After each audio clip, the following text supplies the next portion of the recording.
Welcome back, listeners, to a Wednesday live episode of the New Standard. We typically go on Thursday morning, but Neil is accommodating me in my schedule by being able to go on Wednesday evening. So thank you, Neil, my partner in crime, for accommodating the schedule and adjusting. Unlike you, Lance, I go all night. I don't know about you. I don't know what your problem is. Um, that could go in a lot of different directions. I was You thinking of pick one and you go with it, Lance. I was That's thinking your of job. when you said that, I was thinking of hymns. To be honest, that was the first thing that went through my mind was hymns.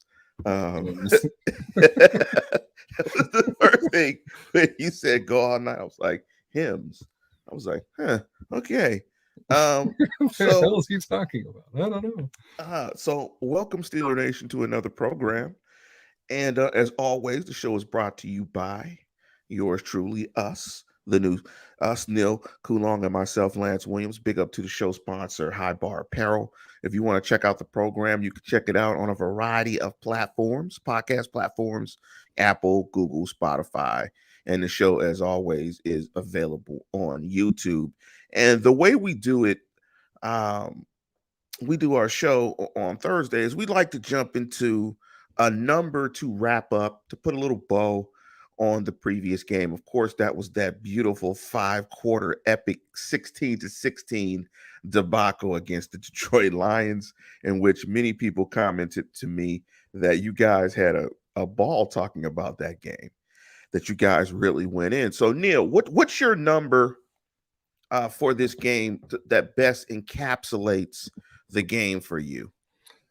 As you know, Lance, I'm not somebody that trifles around in the shallow end of things. So my number is 9 of 12, which is something I just tweeted out too. That is the number of catches and targets that Mason Rudolph gave Ray McCloud in Sunday's tie against the Detroit Lions. Y'all might think I am going to freak out over his level of production, but to be honest with you, watching the game back, he looked pretty good. It wasn't junk from him at all. It wasn't empty stuff. He got himself open. And whether or not he was the primary guy on a lot of what they threw him, that's another conversation for another time. The reality is, if nothing else, 9 of 12 shows Mason Rudolph identified a receiver who was open enough to be able to make a play on the ball 9 of 12 times. I would even say it's 9 of 11 times because, to be honest with you, Mason Rudolph was the one who screwed up what should have been a touchdown pass to him. So the fact that there are a lot of fans that are expressing outrage over the fact that McCloud was, if you want to call it, featured in the offense, he was making plays. He was getting open. It seemed to me, if anything, Rudolph identified a guy who was open on the field and threw him the ball. I think that's a fairly positive thing, all things considered. One of the three that he missed was plenty bad. The other two were probably not really out of the ordinary all that much. And it was something that obviously the Lions were giving the Steelers. He took advantage of what was there. There were more positive things overall than I probably initially would have thought with Rudolph's performance. It was worse where it was bad, though. The throws that he missed were even worse in retrospect. I'm sure he heard about that quite a bit. There were some things he did pretty well, and to be honest, a lot of it was throwing the ball to Ray McCloud. And you can take that to be whatever you want it to be. It wasn't all bad. There were some good things in there, but it's an interesting note going into this weekend's game. What exactly is going to be McCloud's role? How are they going to defend him? What will they do? Will they consider him to be a formidable target? Will that open up somebody else? Let me read a quote from Mike Tomlin. And I think it encapsulates, before I get to my number, what you're talking about, how there was some good there with Mason Rudolph and not all bad. He said the following: Rudolph did a good job, and this is Mike Tomlin again, did a good job of articulating the offense. I guess that means calling the plays, I'm going to assume, and getting through the calls. Uh, Communicating with the guys, the pace in which we desire to work, he was able to uphold. We work fast some. We utilize cadence as a weapon, and he's central to that. We were able to attack them downfield with the use of pace, his ability to communicate not only in game, but between series and express likes and dislikes and articulate what he saw was acceptable. His reads and distribution of the football were largely what we wanted. He stretched the ball downfield at times and gave us an opportunity to make them not only defend the field horizontally, but vertically. Now, let me just say this before you comment. This is very verbose. It's very Tomlin-esque. And as I was reading it, I was getting lost in some of the verbiage. I'll be quite honest. I was like, I don't know what he's trying to say. I sort of get it. I think he's saying, and I don't want to read too far into this because part of the program, we're going to talk about a bridge over troubled waters, about where the Steelers go in terms of the quarterback position. I don't want to read too much into this other than if Mason Rudolph has to start on Sunday, he has to build the confidence of his quarterback, and he has to build him up so he feels confident going into the next game. He doesn't want to rip him in public and break him down and beat him down that way and make him really think somewhat differently, have a little bit less of confidence. So I think this is sort of a coach, kind of building the player up mentally and getting him ready to perform. So I don't want to read too much into the future about this quote, and this quote means anything about next year. What do you take from this quote? And overall, as you gave that stat to Ray McLeod, does your grade of Mason Rudolph's performance from Monday change? Because you were pretty low on Mason Rudolph after that game. Generally speaking, my grade wouldn't ultimately change much that matters. And it's interesting because I think that is the short way in the quote that you read, which was very interesting. You can see the amount of things that go into a real evaluation, not just some chucklehead talking on YouTube, but what they're really looking for. And a lot of those things are, they are very important. You want to be able to communicate, articulate the offense, as he said, which is really kind of like a 360-degree process of obtaining the information and getting it out to the people who are on the front lines. Those are all important traits of the quarterback. They don't matter if you don't throw the ball well. And I think Mike Tomlin knows that. And I think what he's trying to say is we're fairly certain he's going to have to play next week. So to your point, we're going to pump him up with factual statements, in our opinion. We feel that he articulated the offense. He was communicating it well. I'll be honest, I don't know what field stretching Mike is talking about. I don't know to what degree they played with more pace than they planned to play at. I didn't see either of those things. I saw a team that scored 16 points in almost 5 quarters of play, and a lot of that was due to the quarterback who couldn't complete passes. So I did see that. To be fair, I'm not, it's not worth challenging. I understand Mike Tomlin's going to say what Mike Tomlin wants to say. He's been doing this for a long time. He's not going to get baited into a conversation he doesn't want to have. That said, maybe it's reasonable of him to point that out because we all saw everything else. So I think between the lines, what he's really saying is it wasn't all bad, but to me, that was as quintessential as a performance you're going to get from an obvious backup quarterback in the NFL. I said this at one point, I think earlier this week, when your backup is starting, he's no longer your backup. The expectation rises, the new standard, Lance. You have to have a standard of execution coming from the most important position in the game, in the sport, and across any sport. You need to be able to do a better job than what Mason Rudolph did. Now, we talked about it a bunch. The 50 throws, I think, are overrated. I don't think that that's worth diving into. They had, 3 possessions in overtime.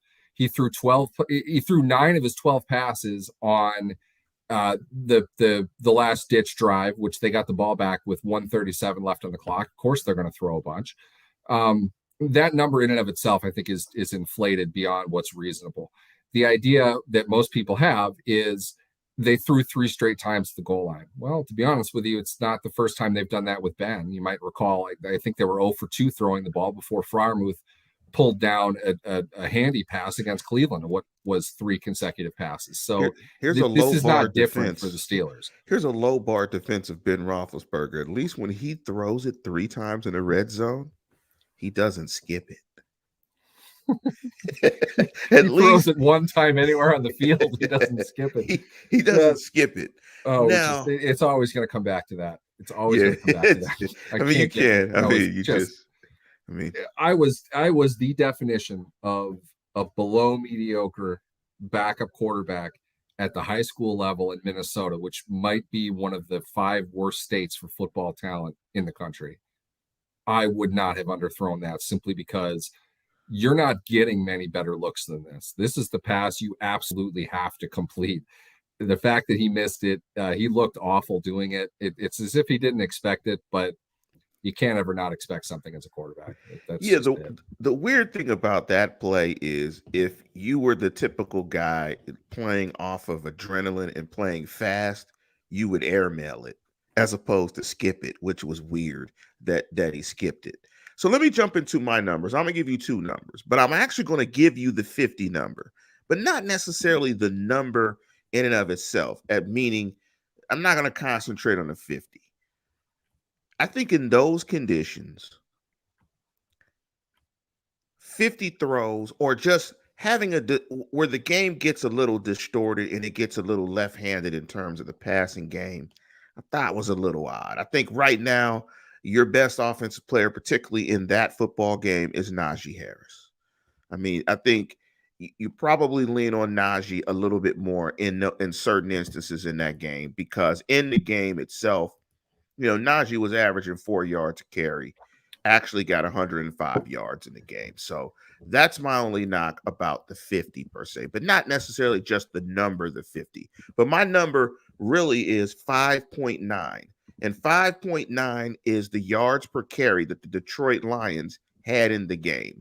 They ran it 39 times for 229 yards for 5.9 yards per carry.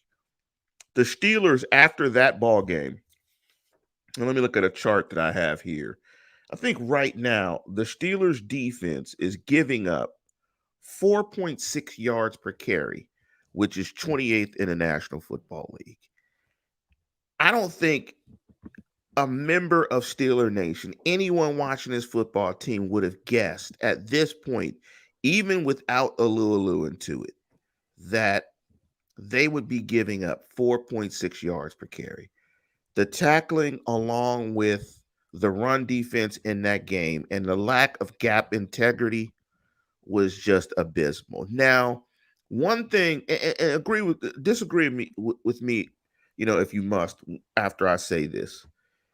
What I've seen typically for solid defensive teams is that when something happens to you in a week, there's going to be a focus on that the following week. And more than likely, in most instances, if you get gouged one week in one element, you're going to address that.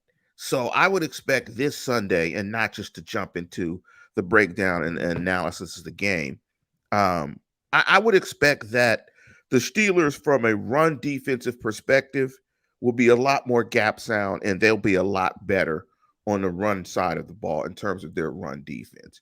But that 5.9 yards per carry was really, really, really bad. Now, I wasn't aware of this, and big up to Vernon Woody. He brought this up. Do you really want Najee like that with the bad foot? I wasn't aware that Najee had a bad foot. Did he have a bad foot in that game? Yeah, I said that during the show last week. I don't know what people expect. He's not going to survive if he's getting the ball 40 times a game, and his workload to this point has been astronomical. He can't break down. They do not have another option there that gives them any kind of utility at the position. So he has to be able to survive. They're going to have to throw the ball. We've said this all year. To whatever degree the offensive line isn't good, too bad. You're going to have to run the ball. To whatever degree they can't pass, too bad. You're going to have to pass. And I think this is one of those games that far too many people look at the round number of 50 and know that goes above a certain, there's a stigma about that. I don't think the game played out that way fairly. I think people forgot that they played an additional 30 plays in overtime. Harris was hurt going into the game, and that is probably mostly due to the fact that he's had a large workload, and they're at the midway point of the season. So Yes, I know they threw the ball 3 times at the goal line. As I pointed out before, they've done that before. It's not unusual that they do that. It's not unusual for a lot of teams to do that. They had a play that had him they got him a touchdown. They got him a Quarterback didn't touchdown. Yeah, execute it. he just didn't Okay. execute it. It would have worked. It's not a play calling issue. Harris, though, got the ball plenty. He had a healthy workload. People are acting like he got ignored. It's not the case at all. He handled the ball quite a bit. It's just, one more drive where they get one more first down, perhaps, that percentage probably evens itself out a little bit more. It's not an issue in my mind, but we are not going to see him getting the ball 4 or 5 times a drive moving forward. It's just not going to happen. I'm going to be greedy and give another number. And this is actually probably the most surprising number of all. It's the number 6. You focused on Ray McLeod's targets of 12, but James Washington actually got 6 targets in the game. I can't remember the last game that James Washington got 6 targets. So the happiest man in Pittsburgh when Mason Rudolph was starting was probably James Washington, because James Washington gets no targets. But let's shift and put a lid on the Lion game. And Neal, can you bust out the injury updates? What's going on with the Steelers injury situation? Because I think that might be the most compelling thing going into this game against the Los Angeles Chargers. It absolutely 100% is. And to be honest, it's going to come down this season largely for the Steelers. The rest of the way is going to come down to their ability to get guys back on the field. And I don't think, from my perspective, that is going to start this week. They're banged up pretty badly, or they're sick. Start with that, really. COVID kind of has its own mark on the injury report, in my opinion, nowadays. Ben Roethlisberger, as we know, tested positive late last week for COVID-19. And with that, he is vaccinated. He needed 5 days after a negative test in order to be eligible. The earliest he could do that, I believe, is tomorrow. Now, is he going to be? All sounds that we have heard to this point is that he's not going to be able to practice tomorrow. And that puts in jeopardy the idea of him playing Sunday night. That obviously is a problem. Not much you can do about it. That's just kind of the way that it goes. However, the understatement to that is Minkah Fitzpatrick will miss his first game as a Steeler with a COVID positive test. You hope that he is able to recover from that and get back on the field, but he won't play this weekend. So break this down for me, Neal. That's a big hole. Break this down real quick for me, Neal. So with Ben's timeline, he has to start getting the negative test starting tomorrow. So he has to get 2 negative tests in 2 consecutive days. Yes. Before he travels. If he did that after the 5-day, if he has 2 positive tests and it's been 5 days, he's able to return to the team. If he doesn't have that, then he can't. We don't know specifically whether he does or not. The team is not going to disclose that. They're not really mentioning it. In fact, he's not even on the injury report, which makes sense. COVID report is different. But the earliest he would have been eligible to practice again would have been tomorrow. It does not sound like he's going to. In fact, it almost seems like they ruled him out well ahead of time, which is different for COVID. You don't normally hear that. Minkah, by the time he had tested positive, the timeline is just too much. He's not going to be able to play. We knew that going into it, but Ben tested positive on Friday. So he might have had a shot to play Sunday, but it almost seems like the team is building to prepare for him not to be there anyway. Probably a dozen different reasons that might happen. It's problematic either way. It sounds like they're going to prepare to give Rudolph his second consecutive start, which I'll leave it to you guys to weigh in on whether that's a good thing or not. But Ben playing at 50% with no stamina coming off of COVID-19, I don't think that sounds like a real winning formula either. So maybe it's just best if they do prepare Rudolph from the get-go and not run into the problem that they had last week, which was they found out about this late and had to throw Rudolph in to a starting situation well after the team had already practiced. And as we saw within the offense, that didn't work out all that well for him. So Ben, let me get this right. So Ben did self-report and he took the test, self-reported, and that started off. They all have to take tests. He reported symptoms, I believe it was Friday, and he had a positive test on Friday. He was ruled out Saturday night is when he was placed on Okay. the COVID-19 list. That was at that point, 15 hours, 16 hours before the game. So obviously that's problematic. I'm sure they knew about it to some degree, but it certainly wasn't enough to get 3 practices in with Rudolph. No. I would guess that's what they're trying to do now. If it's in doubt, what they'd rather do is have one quarterback prepare the whole week. Right. That makes sense. Again, I'm just speculating. I would think that's what they're doing. It wouldn't be the first time they've smoke screened everybody about Ben's health. So you can't rule that out either. I guess we'll have to wait and see what happens the rest of this week. But I can assure you, if he doesn't practice Friday, he's not going to play. As I understand with COVID, and correct me if I'm wrong, they test, so vaccinated ball players test twice a week. I don't know the days, and I believe unvaccinated ball players test daily. So I'm thinking, this is my speculation, correct me if I'm wrong, there was probably a great chance that Minka probably played the game with the positive, at being, positive for COVID at that point. It certainly, from a scientific and a mathematical perspective, that's possible. I have no way of knowing that, though. Yeah, because I was wondering, because I'm thinking, because in my job we test, because I'm thinking that maybe he may have gotten a test probably Thursday or Friday. Maybe he got infected after his negative test, his last negative test, and then because my expectation was you might have some other Steeler players in terms of contact tracing. Possible. So we'll see. That's the key to getting vaccinated, though. Guys that come in contact with, it really do have to be a lawyer to figure out a lot of this. I studied this this offseason for this very reason, and I just choked on the big stage. If a guy is not vaccinated and comes across somebody, or if somebody who is not vaccinated comes across somebody who is not vaccinated, they're held to a far more stringent policy, which is what happened with Aaron Rodgers. Also, to point out, Rodgers missed 1 game. So Ben missing 2 would be a little bit different outside of the realm of it. But Ben, based on the protocol that he's following, Ben is a confirmed vaccinated player. So the fact that people who came in contact with him are not required to sit or anything like that is a good thing. So you're happy for that, at least. But for Minka to come down with it, who knows if that's related or not? We have no way of knowing that. It shows that it's there, and very well could spell a bigger problem. But just like last year, we're hanging on every report that's going to come out about this. They test, yes, less frequently, to your point, but it's still there. I mean, did they even have more than 2 or 3 last year? I think they've had 2 in a week now. So who knows? You have an issue.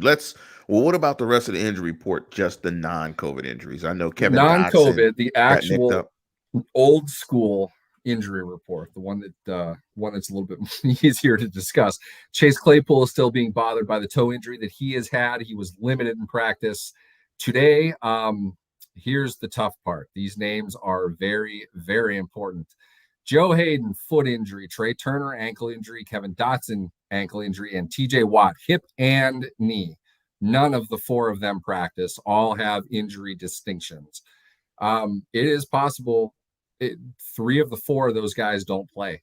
And we're talking about some pretty valuable players in terms of, on one hand, their skill. On the other hand, a complete lack of depth. Joe Hayden, I think, is a good cornerback, but the lack of depth behind Hayden it is a problem. Both of your starting guards are potentially out, and I can only cringe and speculate, Lance, that would mean starts for J.C. Hassenauer and B.J. Finney against the Chargers on the road. That's not a good thing. Yeah, that's tough. And you're without your free safety already. So you're looking at 2 in the secondary, 2 on the offensive line, and your best pass rusher. And sorry, you're not beating a whole lot of teams with that. That's a lot. Steelers 63 wrote, I hear Norwood will play for Minka if he is out with COVID-19. Well, Minka's going to be out. Yeah. Has Tomlin talked about has Tomlin talked about who's going to play free safety? Because I have not heard, I have not read He that. mentioned Norwood. Norwood probably would be the guy next up, I would imagine. But at the same time, it doesn't. It's here's the weird thing, and this is what you have to remember with Minka. Maybe not having the best year that he's had in his career. They're asking him to do a lot more things. I think that might be a part of it. We've seen him miss some tackles and that you kind of hope that an all-pro guy can make. Overall, though, this team gives up far fewer big plays than it did before Minka got there. And Minka hasn't missed a game since he got there. So that's substantial in my mind. That's a really tough loss. You don't just erase the back third of a field easily. That's not something you can just do. Trey Norwood was, you might remember this, Lance, in early on conversations, he was my favorite player of this draft. I loved where he was. He was built to play in this defense. And Tomlin very astutely pointed that out very quickly. He's a matchup kind of guy. You can put him in a lot of different spots. Utility defensive back. I have a lot of hopes for him. Name me the last Steelers rookie 7th round pick who's played as well as Trey Norwood has. You have to go back a ways. You're not seeing much. So I like the fact he is on the team. I like the role that he's playing. I don't know what it's going to look like when he's taken 65 snaps on the road against Justin Herbert. We'll see what happens. But if I'm Los Angeles, I'm bombing the hell out of this secondary, land, air, and sea as early as humanly possible. And I'm not letting their run game get involved. I'm going to go at them immediately. Let's see what the rookie can do. I think that's exactly what we're going to see. And I think this is a nice little segue into the game. So, when I look at the Steelers from an injury standpoint coming into this game, I mean, there are some favorable stats when you look at the Chargers that I think if the Steelers were healthy, they could take advantage of. I mean, the Chargers, although they have a very good coordinator on defense, Coach Staley, they are giving up 25.3 points per game, which is 25th in the National Football League. When you look at them in terms of run defense, they're even worse than the Steelers in terms of yards per carry. They're giving up 4.8 yards per carry. So that could be a thing that the Steelers could hang their hat on potentially offensively. But the problem, I think, is what you point out, is you might be able to bomb the Steelers out of being able to run the football by getting up on them early.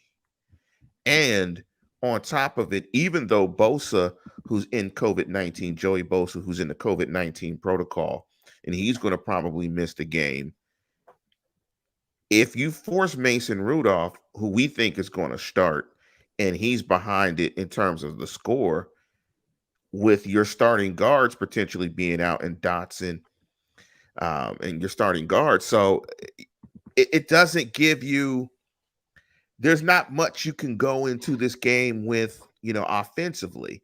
I mean, your 2 interior linemen are out. You have a backup quarterback. I mean, what is this offense going to look like? What do you think they're going to try to do in this offense? Are they going to just kind of stick with the formula, try to run the football? I don't know. I mean, it's just weird. Like, I mean, I really can't. It's like saying when you're living in Charles City, Iowa on a Saturday night, what do you want to do tonight? I don't know. What is there to do? I mean, they don't have much, and you think their protection was bad before they put in the 2 backup guards. Oh boy. I don't know, Lance. I don't know what they're going to do. I think they're going to probably throw short a lot. That would be my guess. Yeah, I mean, I still think the predominant amount of touches will be Najee. Najee will still get his 20 touches in the running game. Maybe this is a game where, Najee gets more in terms of a pass receiver. Maybe he's featured a little bit more in the pass game. But when you go in this game and Claypool with a toe, this is a tough game for them. This is a tough game for them on the road to get anything going in terms of their offense. And I think it's going to be equally tough on the defensive side of football, because everything I've read this week, it does not look like TJ Watt is going to play. I mean, Tomlin always says, for that man, TJ Watt will keep the lights on. We'll keep the lights on. Leave what the that door means, open. Yeah, I mean, but that means, still might come in real late. So it still might come in, but the reality is he had an MRI on hip and knee injuries on the same leg. What's he going to do if he does play?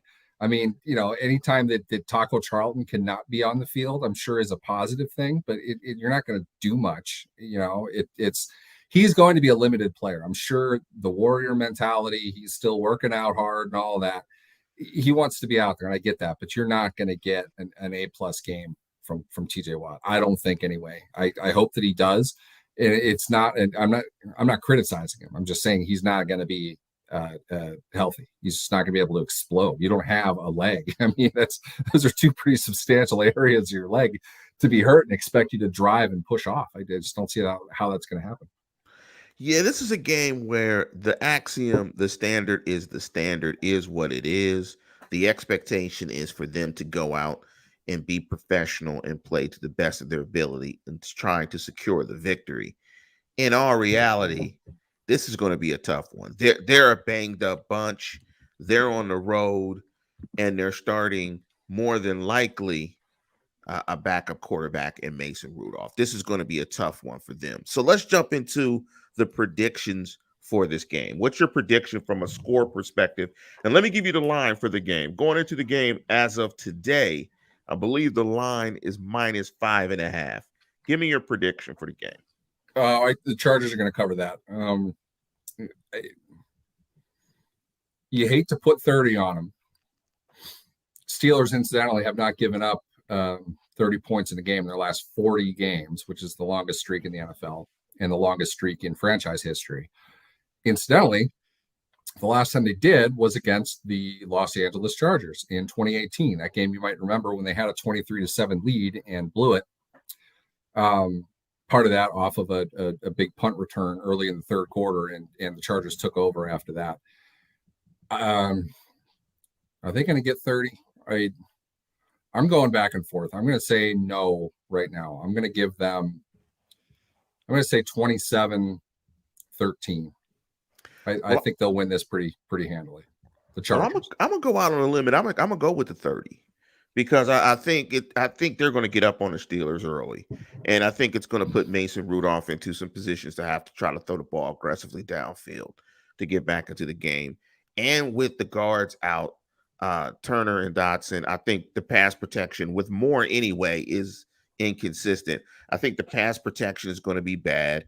I think Mason Rudolph's going to turn the ball over several times, and I think they're going to give up 30. I'd like the Chargers to win 30-13. I think it's going to be a pretty dominant performance. I think just even if they were healthy, I mean, this Charger offense is pretty good with the fact that Herbert can attack you in all areas of the football field. You have Eckler, you have Cal football, Keenan Allen, you've got Williams, you've got the big tight end. Is it Cook? The tight end Cook? And so they're just a tough team. Anyway, they're a very good team. They're a young team, but they're a very good team. Yeah, they got a lot of talent. They're inconsistent, but they got a lot of talent, and they're figuring out. And they got a really dynamic, really smart young coach. I think that the Chargers are going to dominate. So let's shift reels into the main topic of the show: a bridge over troubled water. But before we jump into that, and a bridge over troubled water, we're talking about the concept of a bridge quarterback. And a bridge quarterback I define as the guy before you find the guy. Your bridge quarterback, and I'll give you guys an example. A bridge quarterback was Cam Newton for the New England Patriots last year. The Patriots have presumably found their guy in Mac Jones. Cam was the bridge. I think they finished 7-10. It helped them get Mac Jones. They got off Cam Newton. He was no longer needed as the bridge guy. They found their guy of the future. But before we jump into this discussion about the bridge quarterback, and I want to get your definition of a bridge quarterback because that's mine. The guy before you find the guy. And this is a little pipe dreamish, but I want to get your thoughts. Not saying this could happen or it will happen. If the Steelers were in the market for the Rodgers or the Russell Wilson trade, and give me your preference between the two, one, and what's the compensation to get that trade done for either one of those guys? Boy, that's such a. There are so many factors that are going to go into that. First and foremost, my choice right now, absolutely without a doubt, would be Russell Wilson. It's a lot younger. I agree, a lot younger. Rodgers is going to be 40 next year. I don't care what Tom Brady is doing. For once in every NFL fan over the last 20 years, for once, we need to just accept the fact that Tom Brady is not a normal dude. Okay. He is not the standard of anything. That guy is so far above and beyond everything. Rodgers is freakish in his own right, but how much are you going to get out of him? How long are you going to get it? And do you want to deal with a guy that has basically put the organization that he's with on blast on a daily basis for the last year? No thanks. No thanks. I don't know how long he's going to last anyway. Who knows? We just simply don't know. There's too much risk there. Wilson is a lot younger. Wilson is, I 32. Think, the type of Wilson is an excellent RPO quarterback. I think he would fit well with what they're trying to do offensively right now. His biggest beef with Seattle is not really, in his words anyway, not really having input or say over whatever, which is kind of tinged like what Rodgers did. But as you might notice, Wilson didn't go off on this in a half an hour long rant during a press conference during the season. He wasn't, bitter and pissy about the team cutting a practice squad level receiver. Rodgers just seems way too much maintenance for me. Great player, absolute first ballot Hall of Famer, might be the best passer in NFL history. I don't want him at that price. I don't want him. Seattle, though, I think they're in a real tough spot. And this is what we're going to see moving forward with quarterbacks in the NFL. There used to be a time, Lance, in which coaches were lame ducks if they were entering the final year of their contracts. It's quarterbacks now, but that's almost moving to 2 years ahead. Wilson is going to enter the last year of his contract next year. If you're John Schneider, if you're Pete Carroll in Seattle, if you haven't made him happy, and I'm not sure, I don't know how long for the Seahawks Russ is right now. What are you going to need to get back for your franchise guy, for your Super Bowl champion? That's the rub. Okay? That's the problem. Yeah. How do you compensate them for that? You are taking on a relatively low amount of money. That's the key thing. Okay. Keep that in mind. Let's put that to the side for right now. But if you're the Steelers, you're taking on a lot of salary. You're going to have to trade at least 2 first-round picks and probably another premium pick on top of that to acquire the quarterback at a huge contract. And if I'm Seattle, I want a quarterback back. I want a quarterback in return. I got 2 of them they can have in Pittsburgh. No, but see, that would be the problem on my end. Fair too, if you want. That would be the problem. Buy him a Cinnabon on the way. That would be the problem on my end if I were Seattle. I agree. And you know what? They could probably get that. Here's the weird thing is Seattle and Green Bay could probably pull off that deal. They might be the best equipped to make those trades. But the reality is when Russell Wilson is dangled around for a trade, what Pittsburgh could reasonably offer will be topped by 3 or 4 other teams pretty quickly. A guy like that doesn't become available very often. This draft does not look very good for quarterbacks. And on top of it all, Kenny Pickett, baby, Pitt football. Yeah, I'm a big Pickett guy. I like what I see with Pickett. I don't think Pickett's a guy that can play next year. And if you're Pittsburgh, you're making me jump ahead now. But to round off Wilson, he's going to want an extension anywhere he goes. He's not getting traded to play out a 1-year contract. Absolutely not. Nobody is giving up capital unless they are fully prepared to make Russell Wilson one of the 2 or 3 highest paid quarterbacks in the game. There's no way that's not going to happen. Take Deshaun Watson's contract and add 20% to it. Take what I'm blanking on it. Josh Allen got in Buffalo. Add to it. That's what you're going to have to pay Russell Wilson. And to your point, when you look at Russell Wilson's contract, the percentage of cap that it takes up in 2022 is 16.7. And in 2023, 17.8. That's tiny. And so, but to your point, when you increase it, when it's Jared Allen, bump me up, give me a tip on top of it because I'm a baller and I got a Super Bowl and I'm Russell Wilson. And I'm Russell Wilson. I've got you over a barrel. What are you going to do? Let me walk? You you're have to give me an talking extension. right. You're talking like 20% of your Yeah, cap, which yeah. puts you in. You better That's score 30 points per game as an 20 offense. percent is probably where a quarterback should be today, to be honest, and that's where the market's going. I don't have any issue with that. That to me that makes sense financially. Russell Wilson can play. He's pretty friggin' good. Do you want Rudolph out there next year?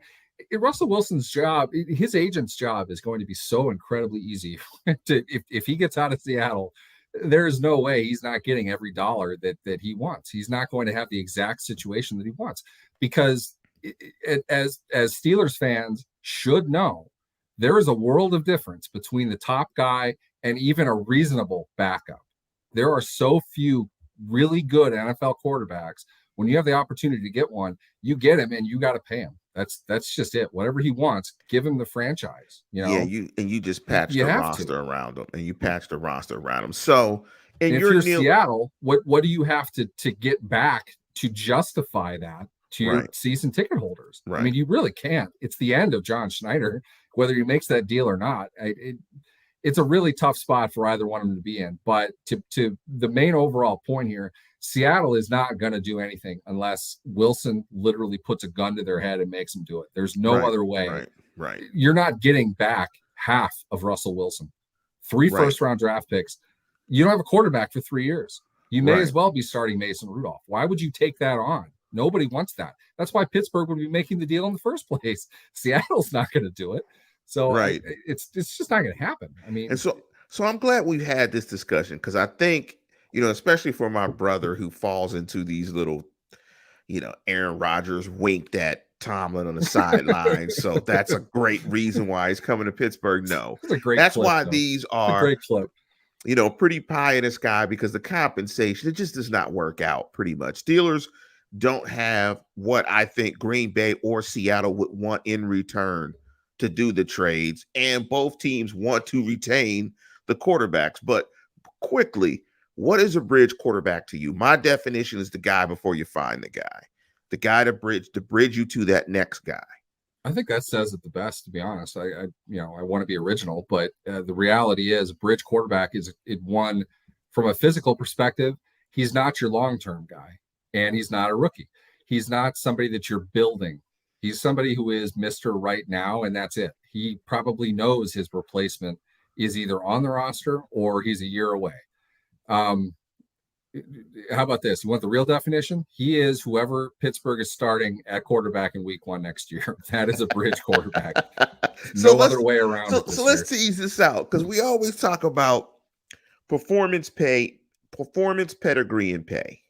So in terms of performance, if you were to rank a bridge quarterback, you've got 32 starters, you've got, in theory, 64 quarterbacks in the National Football League, your first and second stringers.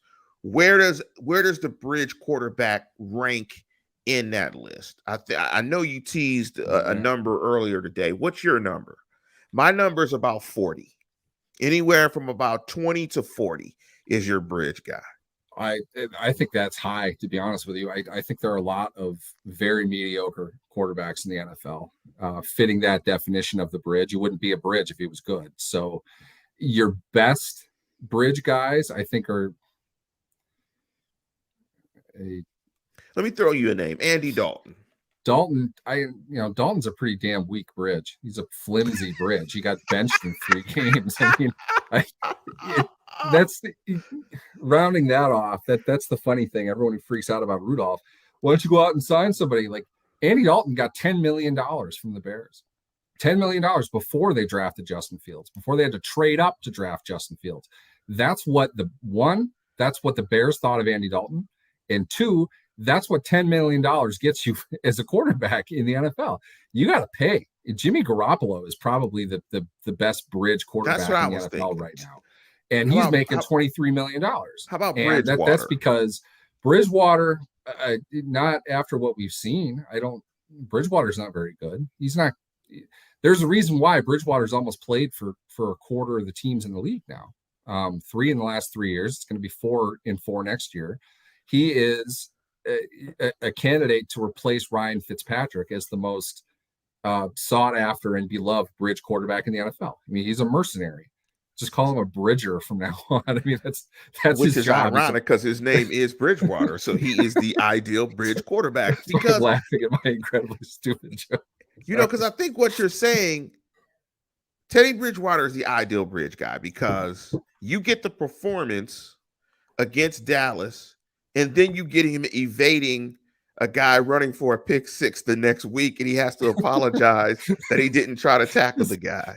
Because any quarterback is throwing themselves into that fire. Now, I will say Justin Herbert made a great tackle in the game. I think it was last week. I mean, he might have got, he got banged up a little bit, but he made a Herbert's too stupid to know. As soon as Herbert's career is year to year, he'll think twice about that, make that business decision. So we're defining the bridge quarterback as the guy before you find the guy. You don't have the guy, or the guy is not ready to play yet. And so that's who it is. From a performance standpoint, what does the bridge guy look like? You said Garoppolo, but I think Garoppolo is a little bit more than a bridge guy because Garoppolo's pay does not suggest he's a bridge guy because he's the handsomest guy in the NFL. Yes, too. Exactly, and he's pretty Jimmy. Why doesn't just act? Doing this football thing. Did you just say? Why did he just act? Stop just go act. This football thing. Steelers freak is hilarious. He said Dalton isn't a bridge; he's a one-rope ferry. That's awesome. Can I segue really quick? I won't drone on about this, but my thought when I read that was when I was growing up, there was a creek that ran at the bottom level of the neighborhood subdivision that I was in. My friend lived 5 or 6 houses down, and there was a Kmart on the other side of the creek, like 100 yards off. We drug a downed tree over to his part of the creek and laid it across the creek so we could climb across it. That's Andy Dalton. That's the bridge that he is. He is the dead tree the 2 people moved to position so we could go to Kmart, all right, when we were 7 years old, 8 years old. Well, let me ask you this. Is Ben actually the bridge quarterback right now? Yeah, absolutely. I've been saying, of course he is. He's on a 1-year deal. They had to get him to take a pay cut in order to keep him. Otherwise, they would have had to cut him. He's absolutely a bridge. The problem is they don't have the quarterback. They weren't going to have the quarterback for 2 years. This is part of sexy tanking, Lance. They had to have a non-Rudolph quarterback prepared to start. On top of that, there's the PR side of it. You want to be able to give Ben a proper send-off. I think they've learned in their franchise's history, it's better to have that than it is to do it the other way. It's not entirely 100% cutthroat in every situation. You need to make good with your top guys. And on top of that, Ben is still better than Mason Rudolph, and they weren't going to have the money to sign anybody else. And Andy Dalton, the Kmart quarterback, cost $10 million. So you didn't have a choice.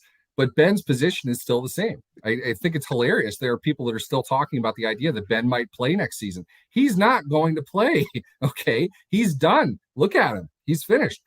Everybody ripped on Phillip Rivers last season. When's he going to retire? He's finished. How is Ben any better? He's probably worse, to be honest. He had 2 injuries that have been on the injury report since week 2. He's not able to come back from COVID despite everyone else seeming to be able to do that.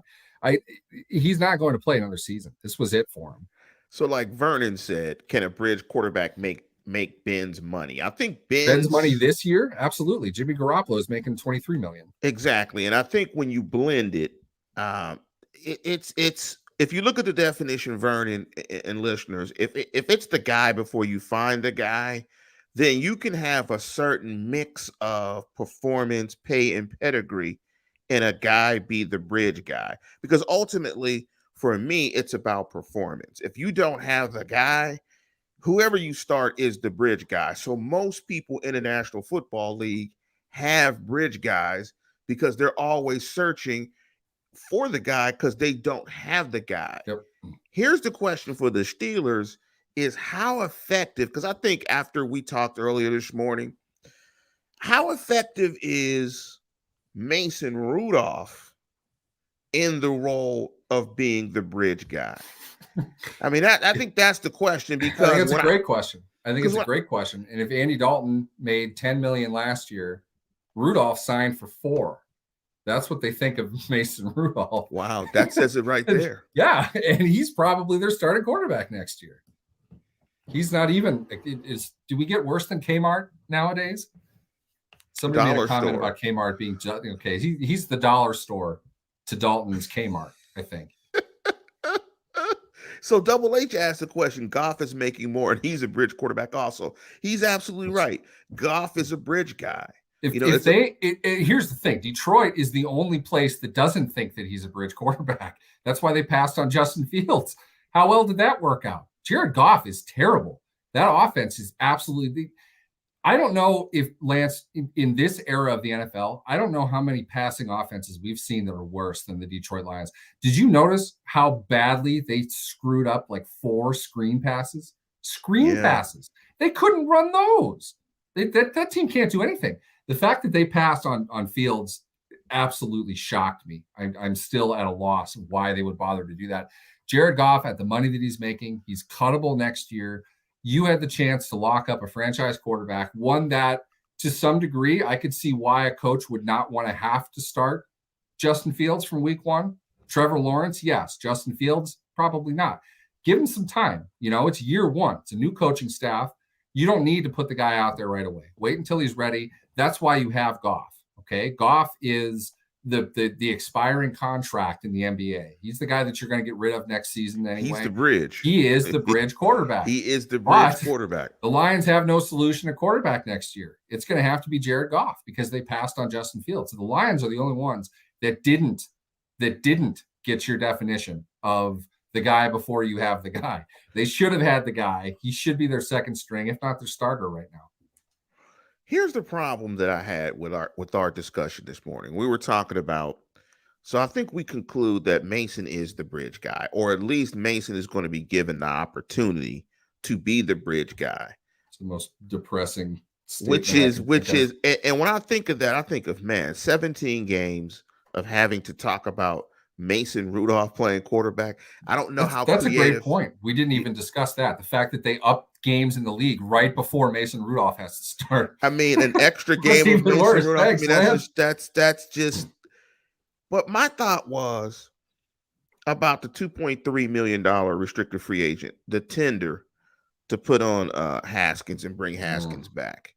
And I'm thinking, I mean, with that tender, and that's the low tender. Because there's basically no restricted free agents in the National Football League. It's hard to become a restricted free agent. That's basically eliminated. You look at it, Dwayne Haskins set to what Dwayne Haskins did to get to the Pittsburgh Steelers is exactly why you don't see many restricted free agents. Those guys are supposed to be under contract. But, oh boy, Dwayne Haskins. I mean, can you have a worse quarterback room potentially next year than Mason Rudolph and Dwayne Haskins? I mean, that could be all-time bad. The Lions might be, as it was mentioned in the comments, we're going to compete with the Lions for the worst quarterback situation in the NFL. And, that this all precludes the draft. I don't know, just because it's them, I just feel like they're not going to take a quarterback in round 1. They're going to go with Rudolph to be the bridge, but they're going to take a guy in the second round, and everyone's going to hate him. He's going to be like the big upside project guy. He's going to be Mason Rudolph. Throw to save his life. No, he'll actually have like a future. Rudolph doesn't have. We've seen Rudolph's future. He's Landry Jones. He's taller Landry Jones. That's all he's going to be. Well, a richer Landry Jones, I guess, because he will have cashed in next year on a $4 million bounty for whatever he's done in Pittsburgh to this point. But it's there really isn't anything about Mason Rudolph to make you think he is better than the guy before you find the guy. And I really think that the Steelers are going to look at the draft to put somebody behind Mason Rudolph, and their plan will be to play Mason Rudolph when he is able to play until his contract is up, and then hand the reins over to I honestly, I think a second round guy. I don't think they'll take one in the first. So my thought is, why not? Because right now I'm looking at Teddy Bridgewater's contract. His cap number is 4.4 million. I don't know if he continues to get that. I mean, that's a bridge number in terms of pay. He is a bridge quarterback, name bridge. Why He's don't literally wearing it on his back. he's literally wearing bridge on his jersey. Why don't you give him the tag amount, the tender amount, excuse me, the 2.3? You bring him in, you put him with Mason Rudolph, and you get the second round guy. So you make your quarterback room fractionally better, but you have a quarterback that's at least better than Mason Rudolph. It's hard to think you're going to sell Mason Rudolph to your fan Steelers base. in 2022. Our quarterback is slightly better than Mason Rudolph. I mean, buy season tickets now. Exactly. Like, how could you sell season tickets with Mason Rudolph on? I don't know how they're going to sell this team next year. I think that's a big part of why they paid TJ Watt what they paid him. They need somebody because they know that their quarterback in the next 3 years is not going to be popular in any way, shape, or form. And Steelers 63 said it best: a bridge over 3 rivers. Like, it's a bridge into the 3 rivers. That's the problem. He's a bridge in name only. It's a bridge that doesn't take you anywhere. I don't know. This is weird to me. Like, I hope we haven't depressed all of you guys. I hate this topic. I just hate this. I'm just thinking of this because this is. I wish I was wrong. I really wish I was wrong. I would bet on this right now. It's exactly what's going to happen. You're going to end up with the Kellen Mond candidate in the second round next year, who's going to be taken at, according to everybody, at least 1 round too high or whatever. He's going to be a dude that shouldn't see the field in year 1. He's going to be Jordan Love. It's going to be that level of a guy. And Double H is hilarious. Yeah, he's on fire tonight. And let's end this on Double H's comments, which I think are apropos. We might be 8-9 next year. Ladies and gentlemen. But we're not going to tie a damn game. I know that. Your slightly better 2020 Pittsburgh Steelers. It's a hell of a way to sell the season. Anyway, before we get out of here, Neal, anything you want to promote? You typically don't. I typically don't ask, but I wanted to ask on this Wednesday. Is there something you wanted to promote? No. I've got a lot of internal stuff going on at work right now. It's a lot less football than anything. I've got a chance to really get around the network much and see what's going on. But we got something in the works I can't mention right now, but I will be promoting something in the near future. So look forward to that. It's pretty cool. He'll be promoting Mason Rudolph's IG. How about this? It's a show with 2 of our writers. We're going to do a web show. First topic they're going to discuss will be Mason Rudolph, the bridge to nowhere. Nice. The bridge not far enough, Mason Rudolph. Hopefully I inspired and the 2022 Steelers. Hopefully I inspired that. It's a great topic if you want to dive into it. We didn't even touch on half of it. I mean, we can do another show on this. No, we shall not do another show on this. It's going to be the entire off season anyway. I don't think we're going to hear. Who's quarterback going to be? Yes. It's Mason, like Double H says, I want to burn my eyes and singe my ears now. No more Mason. I was getting my hair cut when news broke that they extended Rudolph. And I swear to God, I heard other people at the salon like, oh, no, not that damn Rudolph. I'm surprised you didn't move your head in the chair and get a gash cut out of it. I mean, I don't know, much there to cut, so I would have jumped and they would have just took a. I think I let out a under my breath a little bit too loud. Oh fuck! Are you serious? What the hell? But with that, we are going to go ahead and conclude the show after the F-bomb. And Steeler fans, as always, tune in, tell a friend, and subscribe.